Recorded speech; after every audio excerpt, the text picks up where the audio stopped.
Bom, pessoal, vamos ser fiéis aí aos horários, certo? Vou começar. Boa noite, Bruno. Então, vou começar lendo um pedaço do Evangelho, tá? E, na verdade, é o pedaço que tem tudo a ver com a aula de hoje, né? Boa noite, Roberta. Então, vamos começar. O meu reino não é deste mundo. Pilatos, tornando a entrar, pois, no palácio e tendo feito vir Jesus, lhe disse: Sois o rei dos judeus? Jesus lhe respondeu: Meu reino não é deste mundo. Se meu reino fosse deste mundo, minhas gentes teriam combatido para me impedir de cair nas mãos dos judeus. Mas meu reino não é daqui. Pilatos então lhe disse: Sois, pois, rei?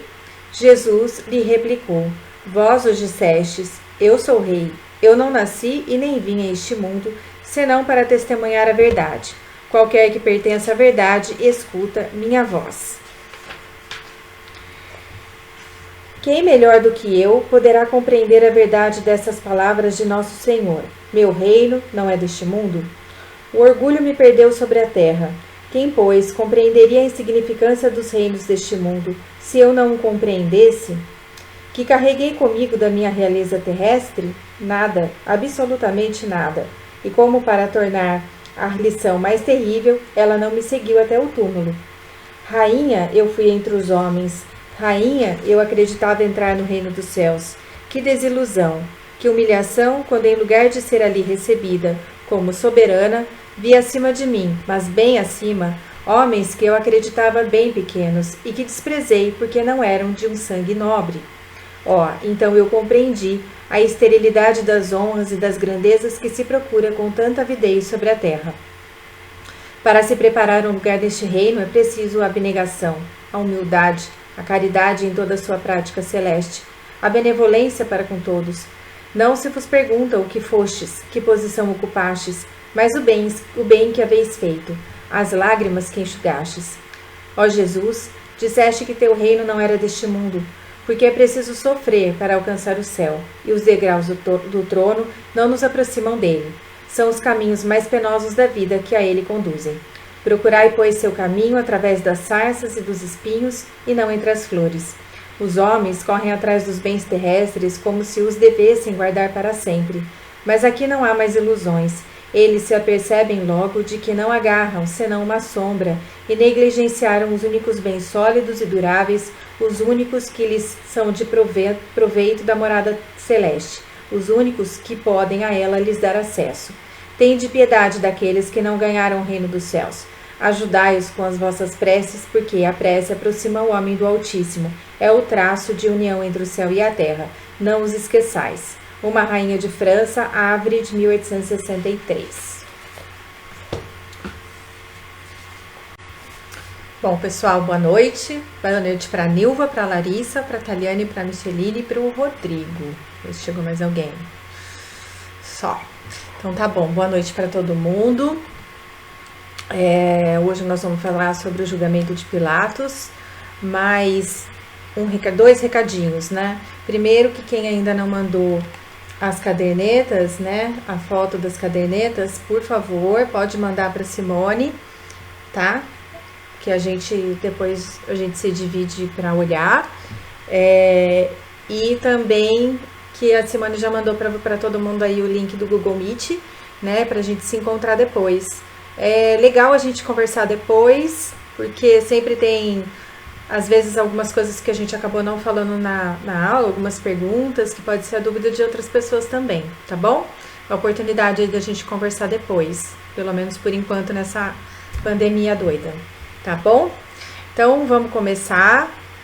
Eu agora não vou ver mais vocês escrevendo, então vocês me perdoem, mas agora eu não vejo mais, tá bom? Então, vamos mudar aqui para o PowerPoint. Então, vamos começar com o julgamento de Pilatos, né? É sempre um assunto controvertido, é sempre um julgamento, né? Então, como um julgamento não é uma coisa muito simples aí, muito agradável, né? Mas, vamos começar. Então, só para recordar, né? quem que era Pilatos. Então, Pilatos, ele naquele momento, né, então, de julgamento de Jesus, ele estava como governador da província romana da Judéia. Ele ficou lá como governador entre os anos de 26 e 36 depois de Cristo. A função dele, ele tinha que manter a ordem nessa província, administrá-la tanto judicial como economicamente. Ele era um administrador mesmo, né? Seus relacionamentos com os judeus, de Pilatos especificamente, não era bom, né? Os anos em que Pilatos esteve como governador, eles foram anos muito turbulentos na Palestina e caracterizava-se sempre pela sua venalidade, pela sua violência, seus roubos, seus assaltos, sua conduta abusiva, as frequentes execuções de prisioneiros que não tinham sido julgados e uma ferocidade sem limites. E ele era um ferrenho inimigo de Herodes Antipas, mas ficaram amigos após este, né, o Herodes, ter recebido Jesus das mãos de Pilatos, já que Jesus era então da Galileia.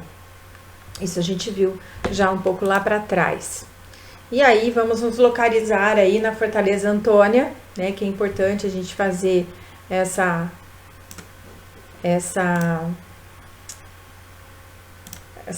nos situar aí na Fortaleza Antônia, né?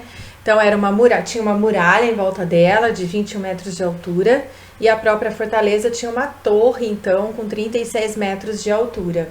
Aí que teria então Jesus sido julgado pela população, né? A Fortaleza Antônia ela era ocupada pelos romanos e de onde eles vigiavam o que se passava fora do templo dia e noite. Eles sabiam tudo o que acontecia fora do templo, né? Essa fortaleza foi construída por Herodes.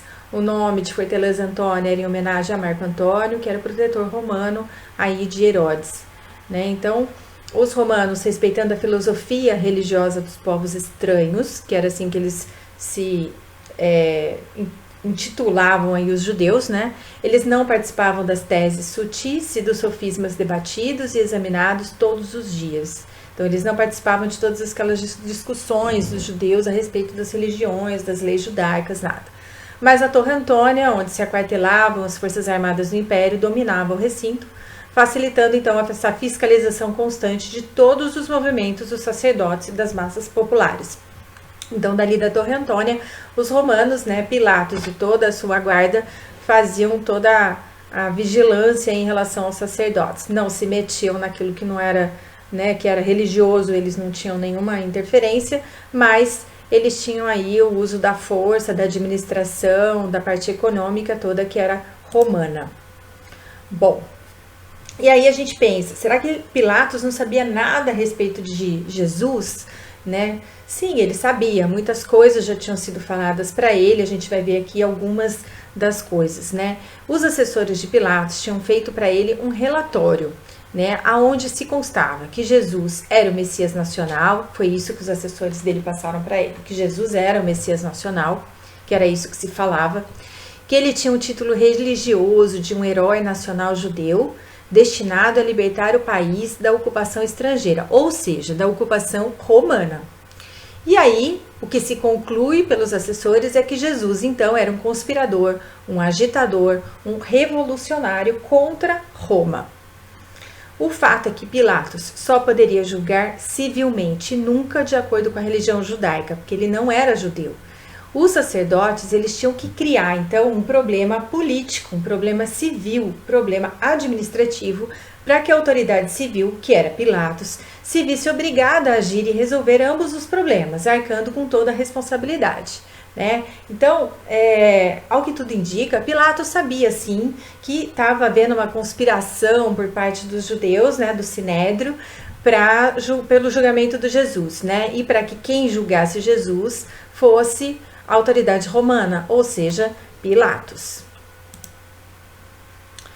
Aí no livro Há 2000 anos, do Emmanuel, né, psicografado pelo Chico Xavier, tem um pedaço aí onde existe uma conversa entre o Sulpício Tarquínios e Pilatos, né? E assim se desenrola, onde então se começa a falar de Jesus. Neste comenos, ouvidos sobre os detalhes dos serviços que lhe seriam confiados em dias próximos, Sulpício Tarquínios, homem de confiança do governador, de Pilatos então, sentiu-se com a liberdade de intervir no assunto, exclamando com surpresa para para quantos o ouviam. E por falar de Nazaré, já ouvistes falar do seu profeta? Sim, continuou, Nazaré possui agora um profeta que vem realizando grandes coisas. Que é isso, Suplício? Perguntou Pilatos ironicamente. Pois não sabes que dos judeus nascem profetas todos os dias? Acaso as lutas no templo de Jerusalém se verificam por outra coisa? Todos os doutores da lei se consideram inspirados pelo céu e cada qual é dono de uma nova revelação. Mas esse, Senhor, é bem diferente. Estarás, acaso, convertido a uma nova fé? Pilatos pergunta. E aí Suplício diz, de modo algum, mesmo porque compreendo o fanatismo e a obcecação dessas miseráveis criaturas, mas fiquei realmente intrigado com a figura impressionante de um galileu ainda moço quando passava há alguns dias por Cafarnaum. Então, é um pedaço aí do que se fala no Há 2000 anos, é um livro bastante interessante, para quem ainda não leu, vale a pena, é um livro gostoso de ler, super agradável e é uma história que de fato aconteceu, né? Então vale a pena ler, é gostoso. E aí, Pilatos então, dirigindo-se a Suplício, falou, a verdade, contudo, meu amigo, objetou Pilatos, dirigindo-se a ele, é que nessas paragens nascem religiões todos os dias. Este povo é muito diverso do nosso, reconhecendo-se-lhe visível deficiência de raciocínio e senso prático.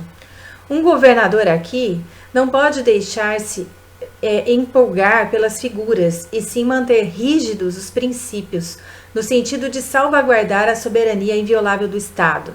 É por esse motivo que, atendendo às sábias determinações da sede do governo, não me detenho nos casos isolados, para tão somente ponderar as razões dos sacerdotes do Sinédrio, que representam um órgão do poder legítimo, apto a harmonizar conosco a solução de todos os problemas de ordem política e social.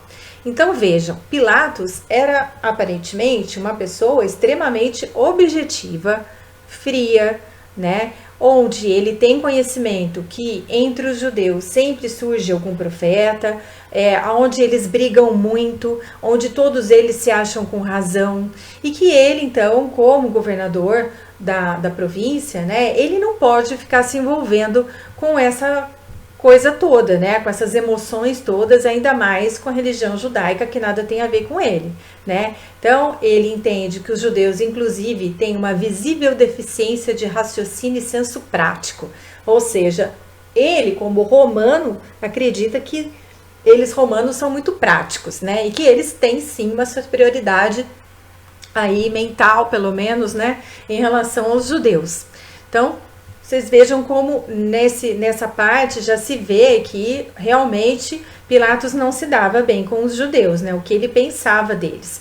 Mas que ele achava que ele não tinha que se envolver com nada disso, que ele não podia se empolgar com figuras como Jesus e como tantos outros profetas que apareciam por lá, que ele tinha que se manter rígido nos princípios, no objetivo, no porquê ele estava ali, que ele tinha que salvaguardar o quê? A soberania inviolável do Estado, a soberania inviolável de Roma, né? E que o Sinédrio e os sacerdotes, eles seriam ouvidos, mas é mais para harmonizar a solução de problemas de ordem política, que se relacionavam então à administração, à gestão, toda relacionada com Roma, com a parte social e religiosa, então relacionada ali com os judeus. Era mais para manter a ordem, que ele se sentia nessa obrigação de ter alguma relação com os judeus. E vamos inserir aqui no meio desse rolo quem que era o tal do Barrabás, né? Então, Barrabás, ao que tudo indica, ele era um conspirador e salteador, e essa descrição que eu encontrei era um homem hercúleo, atarracado, feroz, cabeludo e cuja enorme cabeça pendia para um lado. Era muito provavelmente integrante do Partido Judeu que lutava contra a dominação romana, denominado Zelote, e que seu grupo agia através de ataques às legiões como meio de fustigar as forças invasoras dominantes. Ele foi preso após um ataque a um grupo de soldados romanos na cidade de Cafarnaum, e onde possivelmente um soldado foi morto. E havia, Marcos, né, Evangelho de Marcos diz que havia um chamado Barrabás, que preso com outros amotinadores, tinha no motim cometido uma morte. Então, só para inserir Barrabás. Não se tem muito que falar-se de Barrabás depois disso. E a denúncia que se tinha sobre Barrabás era chefia de bando armado, ataque a viajantes em estradas e casas ricas para roubar, reunião de armas proibidas e de gente para realizar um levante popular contra os romanos naquela Páscoa. Então, a denúncia contra Barrabás era essa, uma chefia de bando armado, com o intuito, né, sempre aí fazendo roubos, assaltos, tirando de ricos, né, roubando e fazendo esses levantes populares para irem contra os romanos. Essa era a denúncia com Barrabás. E a denúncia sobre Jesus é que ele era um chefe espiritual do levante organizado por Barrabás. No caso de êxito, ele assumiria o poder nacional como rei Messias. Quem assumiria? Jesus. Então, vocês vejam que o Sinédrio fez toda uma ligação entre Barrabás e Jesus.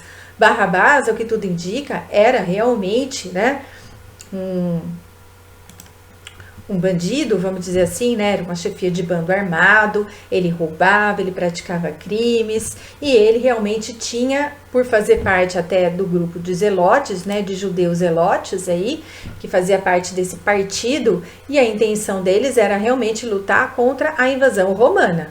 Então a denúncia contra o Barrabás, aparentemente, está toda do jeito como se falou em vários locais, em vários escritos aí, em todos os evangelhos, o que se fala de Barrabás era isso.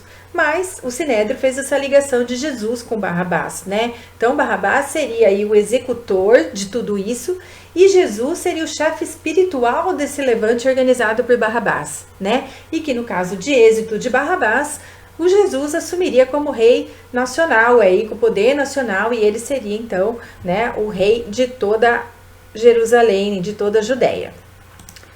Bom, o fato é que quando os guardas trouxeram então Jesus, né, um escravo ajoelhou-se ante Pilatos e lhe entregou um bilhete de sua esposa Cláudia Prócula. A Cláudia Prócula, então, era casada com Pilatos, ela era enteada de Tibério, imperador de Roma, e ela já nessa época já tinha aí uma simpatia por Jesus, já teria ouvido palavras de Jesus, já teria ido até Jerusalém ali onde Jesus se falava, né, onde ele pregava, e ela já teria escutado algumas falas dele. E o bilhete então de Prócula, né, de Cláudia Prócula, dizia que não ergas a mão contra o homem justo. Pilatos era muito inteligente e bem informado. Ele sabia qual era o real problema que teria que resolver e o que o Sinédrio queria e a responsabilidade que então o Sinédrio estava jogando sobre os seus ombros, né? Ele era uma pessoa muito inteligente, muito esperta e se julgava até mais esperto do que os próprios judeus. Então Pilatos pergunta a Jesus: és então o rei dos judeus? Jesus responde: tu o dizes. Pilatos, dirigindo-se aos mensageiros do templo: de que acusais este homem? E eles responderam: blasfemou contra Deus, alvoroça o povo e o incita à revolta, desde a Galileia por toda a nação. O fato, então, de Jesus ter blasfemado contra Deus, isso não faz absolutamente nenhuma diferença para Pilatos, né?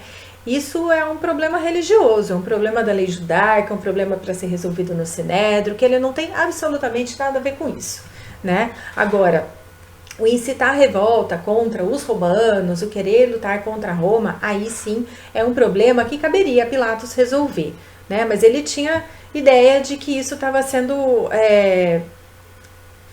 colocado tudo num balaio de gato, né? Vamos dizer assim, para que ficasse a responsabilidade toda em cima de Pilatos, né? E não em cima do Sinédrio. E aí, dirigindo-se a Jesus, Pilatos diz: não vês que te acusam de tudo isso? Nada tens a dizer em tua defesa? E em alguns lugares diz que Jesus manteve o silêncio, permaneceu imóvel, de olhos baixos. Em alguns relatos já se diz que Jesus teria falado que Pilatos deveria ter buscado a verdade. E Pilatos pergunta: qual é a verdade, né? E respondeu Jesus: a verdade provém do céu. Disse Pilatos: não há verdade sobre a terra? E respondeu Jesus a Pilatos: está vendo como são julgados os que dizem a verdade pelos que exercem o poder sobre a terra. Ou seja, ele Jesus que disse isso a Pilatos, que ele que dizia a verdade estava sendo julgado por pessoas como Pilatos que exerciam o poder sobre a terra. Aí, vamos lá. A esta altura, então, diante do pedido de Cláudia, sua esposa, e também do que estava presenciando, Pilatos já havia percebido que estava enganado em relação ao preso, né? Que Jesus não era um homem vulgar, que os seus seguidores o abandonaram, mas pela quantidade, principalmente pela qualidade dos seus inimigos, do Sinédrio, se poderia avaliar o valor do homem, né? E seu objetivo passou a ser, então, dar um castigo severo em Jesus, mantendo-o preso durante as festas, mas soltá-lo depois. E ele diz: não encontro culpa neste homem. No entanto, era costume na Páscoa soltar um preso, de maneira que voltou-se aos seus assistentes, acreditando em sua intuição de que Jesus era inocente, né? De que a Cláudia, a esposa dele, tinha razão, que ali estava um homem inocente. Ele diz, né? Em homenagem à vossa festa, que na Páscoa sempre se fazia isso, quem desejais que ponha em liberdade, Barrabás ou o vosso rei? E Hanã, o sumo sacerdote, com o intuito de influenciar sobre a decisão da multidão que ali se encontrava, disse: ele se intitula Messias. Se de fato fosse, teria poder para libertar-se de si mesmo. Deixemo-lo entregue ao seu próprio poder. E a multidão gritou: libertai Barrabás. E Pilatos insiste: que quereis que eu faça então do vosso rei? E Hanã novamente intervém: ele não é nosso rei, é um impostor. Nosso rei é César, crucificai-o. Ou seja, Hanã estava o tempo todo ali, não só ele, como Caifás também, todos os outros membros do Sinédrio, estavam ali fazendo com que a multidão, insuflando a multidão contra Jesus, né? A favor, então, de que Jesus fosse crucificado, de que ele fosse declarado justificar tal condenação, né? Então, aí a famosa lavou as mãos, né? Que Pilatos teria, então, lavado as mãos. É claro que a gente vê aí durante todo o relato que Pilatos tentou por diversas vezes não ter essa responsabilidade, não assumir para si essa responsabilidade, né? Tanto que ele insiste se ele era inocente, insiste em fazer essa proposta dele falar ou de Jesus se manifestar, e Jesus não se manifesta, não fica batendo boca, não fala nada. Depois ele tenta com que a população então escolha, né? Ele vai libertar um deles, escolha, e ele ainda tenta que seja Jesus, né? Mas a população insiste que seja Jesus crucificado e que solto seja Barrabás. Bom, então o açoite e cruz e que o corpo permaneça na cruz para os corvos. Foi a sentença então de Pilatos, né? Então vocês imaginam, né? Esse açoitar, né? Eu peguei aí uma foto do que seria esse açoite, né? Então a gente vê que a correia era de couro e nas pontas tinham não só pedacinhos de ossos, como bolas metálicas. Vocês imaginam quanto isso devia machucar, né? E o corpo permanecer na cruz para os corvos, de fato, isso era uma coisa normal. Se alguém depois não reclamasse o corpo, ele ficaria ali o corpo exposto, até para dar exemplo, né? Para que todos não se revoltassem contra Roma, que não fossem contra as regras, né? Era para dar um exemplo. Bom, então foi isso que aconteceu. E agora a gente vai ver um pouquinho aí das curiosidades, né? Depois que Jesus então foi julgado, né, Pilatos teve que escrever uma carta para Cláudio Tibério, que era o imperador, né, sobre Jesus, para dar satisfação sobre os acontecidos que lá estava acontecendo ali em Jerusalém, né? E aí ele diz: este, pois, é aquele a quem Herodes e Arquelão e Filipo, Anás e Caifás entregaram-me em conivência com todo o povo, pressionando-me para que eu o julgasse. E assim, embora sem haver constatado de sua parte nenhum tipo de delito ou má ação, mandei que o crucificassem depois de submetê-lo a flagelos, que ressuscitou mortos, que ele limpou leprosos, curou paralíticos, enfim, ele explana várias coisas que lhe foram ditas, né, que Jesus teria feito. Então tudo isso está nessa carta que foi enviada por Pilatos ao Tibério, né, que era o imperador de Roma naquela ocasião. Bom, eu falei aqui dos apócrifos, então existe o Evangelho de Nicodemos, no Atos de Pilatos, é um apócrifo do Novo Testamento, escrito no século IV. É muito interessante, vale a pena ler também. Se vocês não tiverem, eu posso também fazer uma cópia e mandar para vocês, ou tirar foto mesmo das páginas. É um evangelho até que curto e vale a pena ler. E o autor desse Atos de Pilatos, em momento algum, alega ser Pilatos. O que ele alega é que o texto todo ele é derivado dos atos oficiais preservados no pretório em Jerusalém. Ou seja, ele se baseou Atos de Pilatos porque são todos atos escritos, que teriam sido escritos por Pilatos ou durante o governo de Pilatos em Jerusalém, que seria tudo tirado desses relatos, desses escritos, desses pergaminhos da época de Pilatos que foram encontrados ali em Jerusalém, tá? Então, esse Atos de Pilatos ele é dividido em duas seções e um apêndice. O julgamento de Jesus, que foi feito todo com base no Evangelho de Lucas. Depois tem a ressurreição, que daí tem Leucio e Carino, as duas almas ressuscitadas dos mortos após a crucificação, que relatam então ao Sinédrio as circunstâncias da descida de Cristo até o limbo. E que nessa descida então ao inferno, que ele mostra Dimas acompanhando Jesus ao inferno e a libertação de todos os patriarcas do Antigo Testamento. E a terceira parte aí que existe, né, que é o apêndice, é a cura de Tibério, que é uma lenda de Santa Verônica, que Tibério teria sido curado de sua doença pela imagem de Jesus. Tibério, o imperador, ele mesmo, ele teria ficado muito doente e que foi lhe mostrado uma imagem de Jesus e aí ele teria se curado apenas com essa imagem, tamanho poder de Jesus, né? Bom, e a ideia que a gente tem, né, é que Pilatos, desde criança a gente tem essa ideia que Pilatos foi um homem mau, que ele matou Jesus, né? E no Credo dos Apóstolos, sempre quando a gente vai, ou a gente ia, ou a gente escuta, né? O Credo dos Apóstolos tem aquela parte onde se diz que padeceu sob o poder de Pôncio Pilatos, foi crucificado, morto e sepultado. Então a gente sempre tem uma ideia muito má de Pôncio Pilatos, né? Mas a gente tem que pensar que Pôncio Pilatos é um homem que a providência divina designou para ser o juiz de Jesus, cujo julgamento ficou como um exemplo das limitações e das falhas da justiça humana. E aqui nesse ponto queria falar para vocês que também é muito interessante, se vocês quiserem eu também posso enviar para vocês, né? Que tem um advogado, lógico que eu fui ver isso, né? Que chama Antônio Cesari. Ele fez uma análise do julgamento de Jesus, como ele é advogado, ele fez uma análise humana, né, baseado em leis, e na verdade toda a nossa lei hoje, nossa lei brasileira, nossa lei é baseada na lei romana, e na lei romana existe muito da lei judaica, muito mesmo, muita coisa parecida. A gente tem grandes legados mesmo da lei romana e da lei judaica. E uma coisa que é muito importante a gente pensar, né, a gente entender que Jesus, nesse caso de Pilatos, ele foi julgado como um homem, diante de uma corte de homens, sob as leis dos homens, condenado e executado como um homem.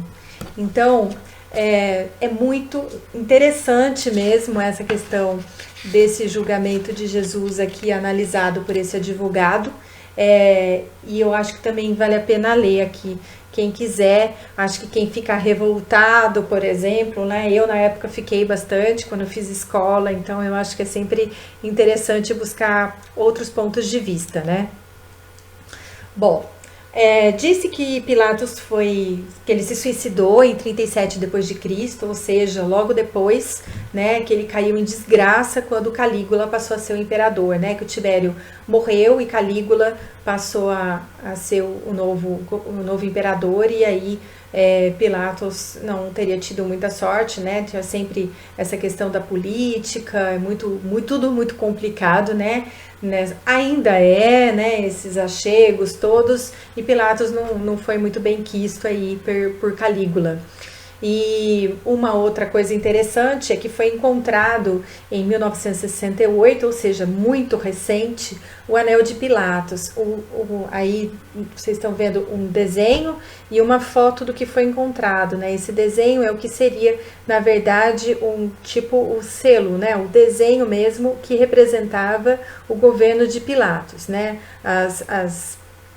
Toda a parte oficial aí que era emitida por Pilatos ou dentro do governo dele, tinha esse selo dele, né? Esse anel de Pilatos aí é chamado também anel de sinete. Não só de Pilatos, todos eles tinham, né, um anel de sinete. Esse daí é o anel de Pilatos. Ele só foi decifrado em 2018, ou seja, bem recente. Bom, a respeito de Pilatos, né, e de Cláudia Prócula, que é a esposa dele, o fato é que a responsabilidade sobre a condenação de Jesus, no fim, para as igrejas ortodoxas, recaiu sobre os judeus, né, de maneira que o papel de Pilatos ele foi bastante minimizado. E tanto que nessas igrejas ortodoxas e a ortodoxa etíope, eles reabilitaram Pilatos. Eles conduziram ao ponto da canonização de Pilatos e também da Prócula, da Cláudia Prócula. Então, essa imagem que está aí é o santo Pilatos, Pôncio Pilatos, e a santa Prócula, que são da igreja ortodoxa, né? Então, a gente às vezes aí vê a igreja católica, por exemplo, crucificando, vamos dizer assim, né, Pilatos, e a gente vê as igrejas ortodoxas já com as igrejas ortodoxas sempre são mais abertas para essas ideias um pouco diferentes, né? Então é muito legal quando a gente vai atrás, que são a parte toda oriental da Igreja Católica, ela é muito interessante, porque tem umas visões diferentes e é que aqui a gente acaba não tendo muito, né? A nossa infância é toda muito católica. E eu coloquei aqui para vocês sobre Van Gogh, né?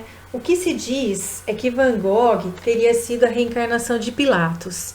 Eu li em alguns lugares a respeito disso, e o que teria acontecido, né? Que depois do próprio desencarne, Pilatos sentiu muita culpa por ter feito o que fez, sendo necessário que o próprio Jesus o ajudasse, o encaminhando para uma encarnação onde não mais fosse um político dominado pela razão, mas alguém voltado para desenvolver o sentimento, a conexão com o espiritual pelas artes. Interessante aqui, né, que tanto no caso de Judas quanto no caso de Pilatos, existe essa fala, né, pelos evangelhos apócrifos, inclusive, de que eles foram ajudados pelo próprio Jesus, né, que cada um deles, então, estava fazendo o seu papel, aquilo para que ele estava predestinado, aquilo que ele teria que fazer, né? E foi assim, então, séculos depois, que Pilatos encarnou como o atormentado Van Gogh, que coincidentemente cortou sua orelha, justamente por ainda conservar no seu inconsciente a culpa pela morte do Cristo e de ter dado ouvidos ao apelo da multidão que pedia a crucificação do Filho do Pai. A gente não tem como afirmar ainda, né, se isso é verdade ou não, né, se Van Gogh de fato foi uma reencarnação de Pilatos, mas assim, tem que concordar que faz bastante sentido, né, essa questão de ele fazer essa conexão com o sentimento, né, com o espiritual através da arte, já que Pilatos, enquanto reencarnado como Pilatos, era uma pessoa tão fria, tão dura, né, tão objetiva, e aí desenvolver um outro lado, né, o sentimento numa outra encarnação, faz bastante sentido. E essa coisa de estar atormentado, de cortar a orelha para não dar ouvidos, eu acho que faz bastante sentido. É interessante, né? Imagino que vocês também devam concordar que, no mínimo, é muita coincidência, né? Mas é interessante de ver. E aí vamos aos questionamentos, né? Então, por que será que Jesus ficou em silêncio, né? Por que ele não tentou se defender?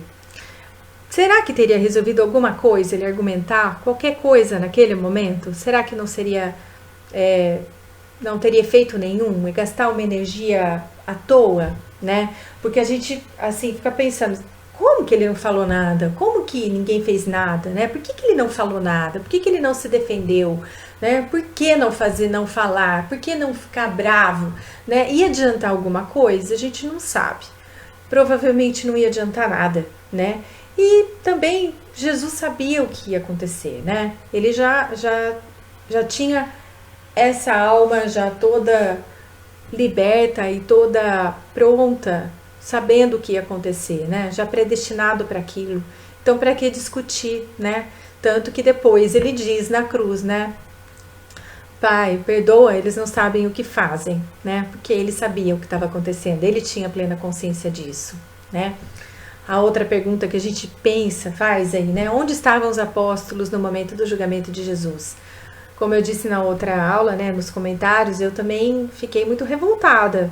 Porque cadê aqueles apóstolos todos, né? Onde é que foram parar? Eram tão amigos de Jesus, gostavam tanto dele, onde é que foi parar, né? Mas a gente tem que pensar que todos eles estavam, de uma certa forma, também fadados a serem crucificados, correndo risco, portanto, de morte. E muito tempo depois disso, ou pouco tempo depois de Jesus ter sido crucificado, eles também foram perseguidos, vários foram crucificados, né? Inclusive Pedro. Então, a gente tem que dar aí um pouco da mão palmatória para não julgar a atitude deles na medida que eles também estavam correndo perigo, né? E quais as razões que levaram Pilatos a tomar a atitude de condenar Jesus? Ou melhor, de ordenar a sua crucificação, né? O fato é que Pilatos também via que não tinha problema nenhum com Jesus, né? Jesus não teria feito nada, mas todas as chances que ele deu para que a população resolvesse isso, né? Para que a população se manifestasse, salvasse então Jesus, que todas aquelas coisas que o Sinédrio estava dizendo que fossem mentira, isso não se justificou, né? Isso não aconteceu. Então ele não tinha também nem como provar que era culpado, mas também não se via como provar que ele não era, né? Ele não tinha meios para se provar nada disso. E aí, até que ponto Pilatos era livre para julgar e para decidir? Ele estava predestinado? Se ele estava, como seria seu livre-arbítrio? Isso aí é uma questão super interessante. Eu sou muito curiosa em relação ao livre-arbítrio. E aí, até que ponto, de fato, né? A gente tem ele, no caso, estava predestinado a tomar essas atitudes, a permitir que fosse feita essa crucificação, a ordenar essa crucificação, né? Mas e o livre-arbítrio dele? Aonde que estava? E essa questão de lavar as mãos, né? A gente então julga Pilatos por ele ter lavado as mãos. Mas quantas vezes nós mesmos não fazemos isso, né? Será o melhor ou existem situações em que a gente realmente não tem que decidir nada, que a gente tem que ficar na nossa, lavar a mão e se afastar de uma situação, né? E aí são duas frases que eu peguei na internet mesmo, né, onde se usa muito, falando muito a respeito de Pilatos e de Barrabás. E essa primeira diz que todo mundo é eloquente e tem um Pilatos na alma. E como atitude, assim que a dificuldade surge, querendo se eximir de culpa, parafraseiam com fervor: lavo as minhas mãos, eu não tenho mais responsabilidade, não tenho culpa, não tenho nada a ver com isso. E a outra frase é que diariamente crucificamos o Cristo e libertamos Barrabás. Figuras icônicas que durante séculos lançam luz à nossa ignorância, mostrando que até uma doença consegue evoluir mais depressa que a nossa compreensão. Ou seja, há 2020 anos, né, quando Cristo foi crucificado, Cristo foi crucificado e foi libertado Barrabás. Até hoje, quantas vezes a gente não faz isso? Quantas vezes a gente não crucifica um inocente? E quantas vezes a gente não exime de culpa o verdadeiro culpado, né? Ou o que de fato fez alguma coisa ruim, né? Isso é a nossa ignorância. A gente não vai atrás, às vezes, de saber a verdade, de saber o outro lado das coisas, né? Qual é a verdade. Então, numa época de fake news, a gente compartilha ou a gente lê as coisas e a gente não sabe se é verdade ou se é mentira. Quantas vezes a gente compartilha sem saber se aquilo é verdade, né? Eu já fiz isso, eu já compartilhei coisas que eram mentira e que depois me falaram, é fake news. Aí eu apaguei, fui ver que realmente não era. Então, assim, a gente tem que tomar cuidado, né? Quantas vezes a gente faz isso pela nossa ignorância? Então, a gente tem que ir atrás da verdade. Jesus disse pra gente ir atrás da verdade. Então, a gente tem que procurar ir realmente atrás dessa verdade. Então, aqui para finalizar, a bibliografia que eu procurei aí, então, o Redentor, né? Os Evangelhos Apócrifos, esse livro tem todos os Evangelhos Apócrifos, é muito legal, muito interessante. Quem tiver a oportunidade de comprar, vale a pena. Esse livro, O Julgamento de Pôncio Pilatos, e o livro aí de Barrabás, ambos são livros espíritas, mas são romances, tá? Ambos os autores são espíritas, não é psicografia, é romance baseado realmente em Pôncio Pilatos, em todos os acontecimentos que tiveram em Barrabás também. Eu gosto de ler esses livros, lógico que nem tudo que tá lá é verdade, tem muito romance, né? Mas sempre é baseado em fatos reais, né? Existiu sempre uma pesquisa por trás dessas histórias, né? Ainda mais sendo livros espíritas. Então eu gosto de ler e sempre se confirmam coisas que a gente vai lendo em vários lugares. Os livros em que eu me baseei, além de muitas coisas que eu li na internet, que a gente sempre tem que ler, vídeos que eu assisti, que vale muito a pena pra gente aí conseguir se comunicar melhor, ter mais informações, né, e outros pontos de vista. A gente sempre tem que procurar outros pontos de vista e tentar entender aí outras ideias, tá bom? Então eu vou fazer o fechamento aqui com as vibrações finais e depois a gente se encontra lá no Google Meet, tá bom?